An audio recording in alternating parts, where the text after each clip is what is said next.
마음이 괴로워서라는 제목으로 하나님의 말씀을 함께 나누려고 합니다.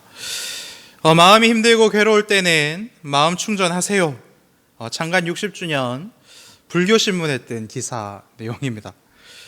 기사에는 자비 명상을 위한 마음 충전소가 노량진에 이렇게 개설되었다라는 내용이 이렇게 담겨져 있었습니다. 저는 다른 것보다 그 마음 충전소의 대표이신 스님의 성함이 마가 스님이라서 이름처럼 참 되게 좋은 일 하신다라고 생각을 했었습니다. 시대마다 청년들은 참 열심히 노력하는 것 같은데도 자신의 미래가 보이지 않을 때 그때를 겪지요. 그때 굉장히 마음이 괴롭고 힘이 듭니다. 수능 공부를 하는 초등학생부터 고3 학생까지 학생들의 마음도 그와 같습니다. 그리고 가족의 생계를 담당하시는 부모님들은 사업과 직장의 일이 뜻대로 풀리지 않을 때, 특히나 요즘처럼 코로나 때문에 모든 경제가 멈춰 있을 때 참 마음이 괴롭고 힘든 것을 느끼는 줄로 압니다. 그래서 우리는 연령대와 상관없이 우리 현실과 상황이 내 마음과 같지 않을 때 그때 마음이 괴롭습니다. 마음이 괴로울 때 우리 속에 이렇게 쑥 하고 들어오는 마음이 무엇입니까? 이제 어떻게 하지? 이제 뭘 하지? 다른 사람들은 참 잘 사는 것 같은데 어쩔 줄 모르겠는데 나는 어떻게 하지? 참 힘든 세상, 나만 힘들구나. 그리고 이런 생각이 더 많아지면, 더 커지면 참 아무것도 할 줄 모르는 내가 그냥 나 하나 없어져도 괜찮지 않을까? 이런 생각을 한다라고 합니다. 거의 모든 사람이 현실이 내 마음과 같지 않을 때, 마음이 괴로울 때 이런 생각들을 하곤 한다라는 것이죠. 그런데 이런 고민 중에 마음 충전소를 만나면 그래도 도움이 됩니다. 그러면 우리는 어디로 가야 할까요? 노량진으로 가지 마시고 능동에 있는 서울시민교회로 오시기를 바랍니다. 예배와 순 그리고 작은 예배 이제 하려고 준비하고 있습니다. 그래서 오시면 말씀으로 도움을 받으실 뿐만 아니라 충만해질 줄로 믿습니다. 그리고 혹시라도 저희 서울시민교회 성도님이 아니신데 영상으로 보고 계신 분이 있으시다면 자신 있게 추천드립니다. 와서 하나님의 은혜를 누리시길 바랍니다. 오늘 본문에 보면 마음이 괴로운 여인이 한 명 등장합니다. 한나라는 여인인데 그 한나의 마음은 왜 괴로웠을까요? 말씀을 보면 한나는 엘가나라는 사람의 부인입니다. 결혼을 했네요. 결혼했습니다. 요즘 청년들이 결혼하기가 참 힘들다라고들 이야기를 하는데 결혼 때문에 고민하는 청년들보다는 그래도 상황이 좀 좋은 것 같습니다. 근데 우리 같이 2절, 오늘 본문 사무엘상 1장 2절을 같이 좀 읽어볼까요? 다 찾으셨죠? 같이 좀 읽겠습니다. 시작. 그에게 두 아내가 있었으니 한 사람의 이름은 한나요, 한 사람의 이름은 분인나라. 분인나에게는 자식이 있고 한나에게는 자식이 없었더라. 우리가 읽은 말씀에서 확인할 수 있는 문제는 무엇입니까? 그것은 엘가나에게는 부인이 둘이었는데 그 중에 한나가 한 명의 부인이었다라는 것이죠. 그리고 더 큰 문제는 무엇이죠? 분인나에게는 자식이 있었고 한나에게는 자식이 없었다라는 것입니다. 오늘 말씀을 통해서 확인할 수 있는 한나의 괴로움의 그 정체는 바로 이 상실감이라는 것입니다. 한나의 상실감, 이것은 어디에서 온 것입니까? 저 여자에게는 있고 나에게는 없는 그것, 무엇이죠? 바로 자녀입니다. 다른 사람들은 참 잘 사는 것 같은데 나만 못 사는 것 같고 참 인생 살기 힘들다라고 느끼는 이 상실감과 오늘 본문에서 자식이 없었던 한나가 가지고 있었던 상실감은 근본이 같은 것입니다. 상실감을 느끼는 이유는 우리가 비교하기 때문에 그것을 느끼기 때문인데, 죄인이면서 인간인 우리는 평생을 비교하면서 살기 때문에 이 상실감이라는 덫에서 사실 좀 벗어날 수가 없는 존재이기도 합니다. 왜냐하면 이 비교라는 것이 우리들에게 상실감만 주는 것은 아니기 때문에 그렇습니다. 이 비교는 우리들에게 때로는 우월감과 그리고 안도감을 주기도 하기 때문에 우리는 이 비교를 영원히 우리가 죽기 직전까지 놓을 수가 없다라는 것이죠. 그래서 비교하면 괜찮아 보이면 우리는 우월감을 가집니다. 그리고 안도하게 되죠.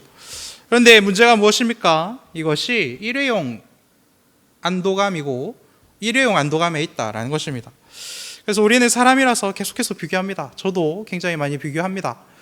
겨울 수련회에서 우리 대학부 친구들이랑 같이 나눴던 말씀이기도 한데, 대학부 친구들한테도 얘기했으니까 여기서도 솔직하게 얘기하겠습니다. 대학부 수련회 가기 직전에 요한 청년회가 수련회를 갔습니다. 근데 새로 목사님 오시고 이제 으쌰으쌰 해가지고 60명이 요한 청년회가 수련회를 갔다라는 게 이제 저희에게 소식이 들려왔습니다. 근데 그 수련회가 끝나고 나서 어떤 일이 있었냐면 이제 코로나가 이제 서울로 이렇게 진입을 하고 있는 그런 단계였습니다. 그래서 이제 구리 시민교회는 대학부 수련회를 취소를 했고, 그 소식을 들은 우리 회장과 우리 임원들도 어쩔 줄을 몰라 하는 그런 때가 있었습니다. 그래서 굉장히 고민 많이 하다가 그래도 수련회는 가자, 그래서 갔는데 제 마음속에 코로나 때문에 망했다 이런 생각이 있었습니다. 누가 오겠습니까? 그죠? 저도 가기 싫었는데. 그런데 하나님께서 은혜 베풀어 주셔서 그런지 모르겠지만 저희 대학부 수련회에 올 수 있는 친구들이 다 들어왔습니다. 그래서 요한보다 더 많이 왔었습니다. 그래서 제 마음이 얼마나 안심이 됐는지 모릅니다. 그래도 우리가 이렇게 어려운 시대에 이렇게 수련했더니 더 많이 왔더라. 그런데 여러분, 이런 마음 사실 그죠? 품으면 품을수록 느끼는 거지만 참 일회용짜리 싸구려 안정감에 지나지 않습니다. 뭐랑 비교해서 어떻다라는 것은 정말 아무짝에도 쓸모없는 건데도, 그런데 그 당시만은, 그때만은 우리들에게 위안을 줍니다. 그래서 괜찮아 보이고 우리가 안도하게 만들고 그리고 별일 없는 것처럼 느껴지게 만든다라는 것입니다. 그런데 전교생 9명 학교에서 1등하는 게 그게 뭐가 의미가 있겠습니까? 그런 거는 아무런 의미가 없는 것이고, 몇 명이 왔다 그리고 뭐보다 괜찮다 하는 것은 정말 아무런 의미가 없는 것이지 않겠습니까? 그런데 우리가 믿는 하나님은 일회용 안정감이나 일회용 은혜를 주시는 분이 아니시죠. 하나님이 일회용이 아니시기 때문에 그렇습니다. 영원에 사시는 분이시고 그렇기 때문에 우리들에게 영원한 생명을 약속해 주시고 그래서 주시는 분이 하나님이시기 때문에 그렇죠. 우리가 비교하면서 얻는 불안감과 그리고 상실감 그리고 안도감을 주시는 분이 아니시다라는 것입니다. 온전하고 완벽한 분이 바로 하나님이십니다. 그래서 온전한 기쁨과 온전한 즐거움을 주시는 분이 또한 하나님이십니다. 하나님은 우리의 본질과 근본을 회복시키실 수 있는 분이시죠. 그래서 굉장히 섬세한 계획을 가지시고 우리들에게 모든 것들을 바꿔가시고 수술해 나가시고 부족한 것들을 채워주시고 원한 것들을 깎아 나가주십니다. 왜 그렇습니까? 우리가 너무나도 오랫동안 너무나도 치밀하게 죄를 지으면서 살아가기 때문에 그렇습니다. 완벽한 죄인에서 온전히 의로운 자로 만들어주실 수 있는 능력이 있으시고 그 일을 행하시는 분이 바로 하나님이십니다. 한 번의 반짝 이벤트가 영원한 사랑을 보장하지 않듯이 끝까지 하나님께 의지하고 끝까지 하나님께 간구하는 것이 바로 우리가 이 땅에서 해내야 될 신앙생활의 목표라는 것입니다. 우리 5절을 같이 읽어볼까요? 우리 5절을 같이 읽어보겠습니다. 시작. 한나에게는 갑절을 주니 이는 그를 사랑함이니라. 그러나 여호와께서 그에게 임신하지 못하게 하시니. 한나가 임신하지 못하고 있었던 근본 원인이 어디에 있다라고 성경은 이야기하고 있습니까? 바로 하나님께 있었다라고 말씀하고 있습니다. 그렇다면 한나는 어디에서 이 해결 방법을 찾아야 할까요? 엘가나와 브닌나 그리고 브닌나의 아이 소리가 끊이지 않았던 그의 집에서 이 문제의 답을 찾을 수가 없죠. 하나님께 가야 그 문제와 답을 확인할 수가 있는 것입니다. 2명의 부인이 있었지만 그럼에도 불구하고 엘가나는 매년 성전에 올라가 예배드렸던 믿음이 있었던 가장입니다. 근데 문제는 무엇이죠? 6절을 보면 여호와께서 그에게 임신하지 못하게 하심으로 그의 적수인 브닌나가 그를 심히 격분하게 하여 괴롭게 하더라라고 말씀하고 있습니다. 이렇게 예배를 드릴 때마다 매년 성전에 올라가서 예배를 드릴 때마다 한나는 갑절의 분깃을 주었고 이것을 지켜보는 브닌나가 한나를 학대하기 시작했다라고 성경은 말씀하고 있는 것이죠. 나는 엘가나 아기도 이렇게 낳아서 기르고 있는데 요새 독박육아 이런 것 때문에 아기 기르는 게 굉장히 힘들다라고 이야기하지 않습니까? 그래서 열심히 힘들게 네 아도 이렇게 내가 길러주고 있는데 왜 구두는 한나가 하나 더 받고, 그리고 왜 가방은 한나가 하나 더 받고, 왜 옷은 한나가 하나 더 받는가? 그것을 본 분인나의 눈이 이렇게 뒤집어져서 마음이 굉장히 끌어올랐다라고 성경은 이야기하고 있는 것입니다. 사실 분인나의 상황을 보면 사실 분인나도 이 상황을 굉장히 견디기 힘들었었던 것은 사실인 것 같습니다. 그렇지만 한나를, 그렇다고 해서 한나를 학대하는 이 분인나의 모습은 절대로 용납될 수 없고, 그리고 일회용 안정감이 주는 가장 큰 부작용으로 우리는 확인할 수가 있는 것입니다. 우리는 이런 일회용 부작용 때문에 많은 실수를 합니다. 우리에게 있는 일회용 부작용은 무엇입니까? 너보다만 나으면 내가 괜찮은 것 같다. 그리고 나는 무려 애도 있는데, 그리고 나는 너보다 직급이 높은데, 그리고 나는 너보다 돈도 많은데, 이러한 일회용 우월감은 무엇으로 나타납니까? 학대와 그리고 갑질로 나타난다라는 것입니다. 이것을 가장 쉽게 확인할 수 있는 곳이 어디입니까?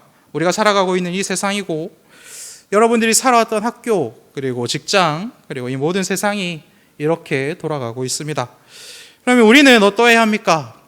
하나님을 믿는다고 하는 우리는 어떠해야 합니까? 우리도 알게 모르게 이 세상의 룰에 많이 적응하며 살아가고 있지는 않습니까? 그런데 여러분, 신앙생활은 무엇입니까?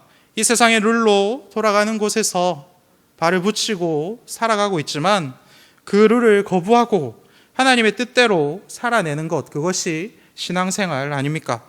내가 하나님의 뜻대로 살기 시작하면 어떠한 일들이 벌어집니까?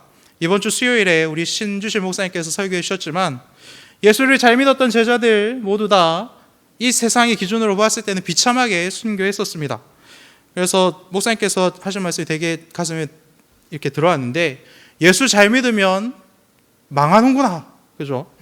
그래서 이 세상의 룰을 어기는 자들은 이 세상의 룰을 지키지 않고 자기 뜻대로, 그리고 하나님의 뜻대로 살아가는 자들을 이 세상 사람들은 결코 내버려 두지 않는 것을 우리는 예수님의 말씀을 통하여 확인할 수 있습니다.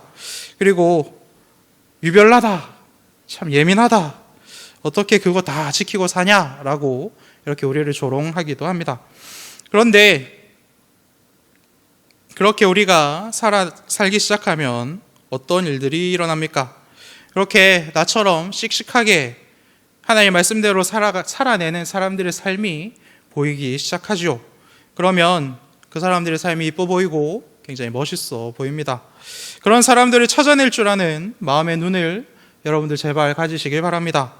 여러분들의 눈이 굉장히 높아야 합니다. 이 세상이 이야기하는, 이 세상이 주는 그런 기준의 눈이 아니라 하나님께서 주시는 눈, 하나님께서 주시는 그 기준에 맞는 그런 시각을 가지셔야 됩니다. 어떻게 하면 이것을 가질 수 있겠습니까? 더 많이 기도함으로 하나님께서 주시는 지혜와 계시의 영을 받을 때에 우리는 이런 놀라운 눈을 가질 수 있는 것이죠. 그런데 슬픈 현실은 무엇입니까? 이렇게 살면 살수록 이 학대는 멈추지 않는다라는 것입니다. 한나에게 자행되는 분인나의 학대가 멈추지 않았습니다. 분인나가 한나에게 행한 학대는 아마도 육체적인 것보다는 정신적인 것이었을 겁니다. 여자들 굉장히 무섭습니다. 저는 좀 무섭습니다. 그 2주 전인가 저희 교역자들 다 같이 식당에서 식사를 했는데, 그 저희 뒷테이블에 앉아 계시던 그 부자가 그 점심 때부터 이렇게 소주를 이렇게 드시고 계셨습니다. 그래서 들으려고 들은 건 아니었는데 어떤 부자가 어떤 이야기를 했냐면, 나는 참 너희 엄마를 용서하기가 힘들다. 아빠는 너희들 앞에서 그렇게 아빠를 무시하는 엄마를 참 용서하기가 힘들다. 그런 이야기를 그 대낮에 부자가 이렇게 술을 한 잔씩 하시면서 이렇게 하는 것을 들었습니다. 굉장히 좀 슬펐습니다. 슬펐고, 그리고 그런 모습들이 비단 그 집에만 있는 것은 아니다라고 저는 알고 있습니다. 물론 여자가 더 하고 남자가 덜 하고 뭐 그런 건 아니겠죠. 그리고 남자들은 가지고 있는 힘을 이용해서 이렇게 나쁜 짓을 하기도 합니다. 그런데 이렇게 말로 사람을 공격하거나 학대하는 것 굉장히 일입니다. 그래서 한나는 입맛도 없어졌을 것이고, 그리고 우울증도 왔을 것이고, 그때 보았던 그 아버지처럼 말이죠. 그리고 나는 참 뭐하는 사람인가? 난 참 애도 못 낳고 참 쓸모없는 여자인가 보다. 나 하나 없어져도 아무도 모르지 않을까? 이런 생각을 하지 않았겠습니까? 그때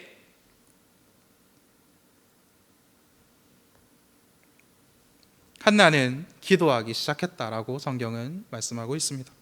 성전에 올라가서 기도했다라고 말이죠. 그리고 오늘 본문의 기도를 하나님께 하였습니다. 하나님이 제게 아들을 주시면 하나님이 제게 주신 그 아들을 하나님께 드리겠습니다 라고 말이죠. 왜 한나는 이렇게 기도할 수 있었을까요? 오늘 본문 12절에서 14절 말씀을 보면 성전에서 마음이 괴로워 하나님께 속으로 이렇게 기도하는 한나의 모습을 보고 성전 문뜰 앞에 앉아 있었던 제사장 엘리가 이렇게 생각합니다. 아이고, 저 한나 집사님 애를 오랫동안 못 낳으시더니 그렇게 술 먹고 교회 와서 저렇게 추태를 부리는구나, 이렇게 생각했고 이렇게 말했다라고 합니다.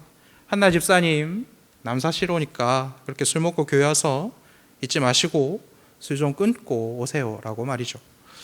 자신의 심정을 토해내며 기도하는 여인의 기도를 보고 술 취한 줄 알았다라고 성경은 이야기하고 있습니다. 누가요? 제사장이 말이죠.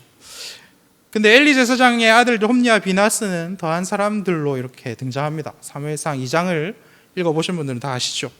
이렇게 영적으로 암흑과 같았던 그 시절에 오늘 보면 15절 말씀을 보면 한나가 대답하여 이르되 내 주여 그렇지 아니하니이다. 나는 마음이 슬픈 여자라.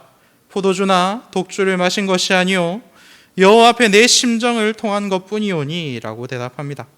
한나가 하나님이 주신 아들이 없는 그 상황, 그 이유로 억울하게 학대당하고 있었던 그 어려움 상황 때문에 마음이 괴로워서 하나님께 자신의 그 모든 처지를 놓고서 자신의 심정을 통하다 보니 새번역 성경에는 자기의 마음을 하나님께 쏟아내었다라고 이렇게 번역을 합니다. 이렇게 쏟아내다 보니 아들이 없어서 괴로움을 당하고 있는 자신의 처지와 그리고 당신의 의로운 종이 없어서 괴로운 하나님의 마음이 어쩌면 같을지도 모르겠다라는 그 마음을 하나님께서 그 여인에게 베풀어 주셨고 그 하나님의 마음을 깨닫게 되었고 그리고 그 마음을 깨닫게 된 한나가 하나님께서 주신 그 아들을 제가 하나님께 드리겠습니다라는 기도를 할 수 있도록 만들어 주셨다라고 성경은 우리들에게 알려주고 있는 것입니다. 우리가 우리의 심령을 하나님께 쏟아 놓으면 하나님께서는 하나님의 마음을 우리들에게 쏟아 주시는 분입니다. 오늘 밤 여러분들의 마음을 하나님께 쏟아낼 수 있는 그런 은혜가 충만히 임하기를 간절히 소망합니다. 우리의 기도는 내 기도를 관철시키려고 하는 것이 아니죠. 내 마음을 깨부시고 내 속에 쏟아주시는 하나님의 마음으로 가득 채우려고 하는 것입니다. 이것이 기도의 응답인 줄로 믿습니다. 기도 응답 받은 자, 그리고 하나님의 영으로 충만한 자, 하나님의 마음을 품은 자의 모습은 이전의 삶과는 전혀 다른 삶으로 그 체험을 증명합니다. 넉넉한 마음으로 이전의 어려움을 이겨내는 것으로 하나님의 역사하심을 증명해냅니다. 말로 학대당했고 마음에 깊은 상처받았던 한나가 그 상처되는 말들을 이겨내는 모습을 보여준다라는 것입니다. 평안히 가라 라는 그 엘리 제사장의 말을 듣고서 하나님의 말씀으로 믿고 한나는 정말로 평안히 돌아갔다라고 성경은 말씀합니다. 자식이 없어서 술 먹고 꼬장 부리고 있는 불쌍한 여자로 보았던 그 엘리 제사장의 말도 하나님의 말씀으로 들을 수 있는 그 능력을 하나님께서는 그 한나에게 베풀어 주셨다라는 것입니다. 또한 한나는 자식이 없어서 학대당했던 그 일들을 브닛나에게 복수하지도 않지요. 제가 한나라면 떡하니 아들도 낳고 그동안 당했던 서름을 정말 곱절로 갚아줄 것 같습니다. 이미 엘가나도 한나를 2배나 이렇게 사랑하는 모습을 보였기 때문에 무엇든지 할 수 있지 않겠습니까? 그런데 한나의 기도와 한나의 행동은 무엇입니까? 오늘 본문 1장 23절에서 24절을 보면 그 핏덩어리 사무엘이 젖을 떼기만 하면 하나님 성전에서 자라게 하겠습니다. 그리고 그 남편에게 이렇게 얘기합니다. 성전에서 이 아이를 자라게 하겠습니다라고 말이죠. 그리고 실제로 정말로 젖만 뗀 그 사무엘을 세마포에 싸서 성전에 두었다라고 성경은 또한 말씀합니다. 그리고 2장 19절 말씀을 보면 1년에 한 번씩만 성전에 올라가서 작은 옷을 사무엘에게 입혀주었다라고 또한 성경은 우리들에게 알려주고 있습니다. 1년에 한 번씩 작은 옷을 해 입히는 어머니의 마음이 사실 이전에는 잘 상상이 안 됐습니다. 그리고 이 말씀 읽을 때 되게 쉽게 지나가던 본문 중에 하나입니다.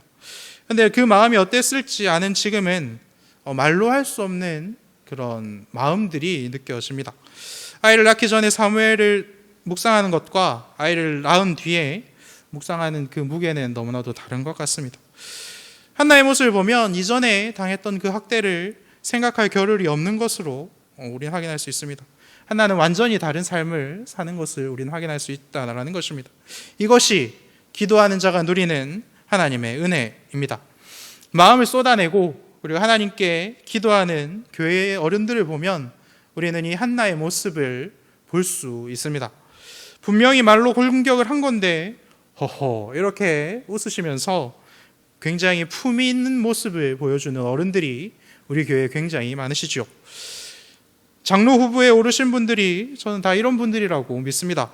우리는 즐거운 마음으로 이런 분들을 우리의 장로로 세우기만 하면 되는 줄로 믿습니다. 너무나도 행복한 일이 아니겠습니까? 사랑하는 서울시민교회 성도 여러분, 마음이 괴로운 일로 답답하고 눈물이 날 정도로 어려운 시절을 혹시 보내고 있으십니까?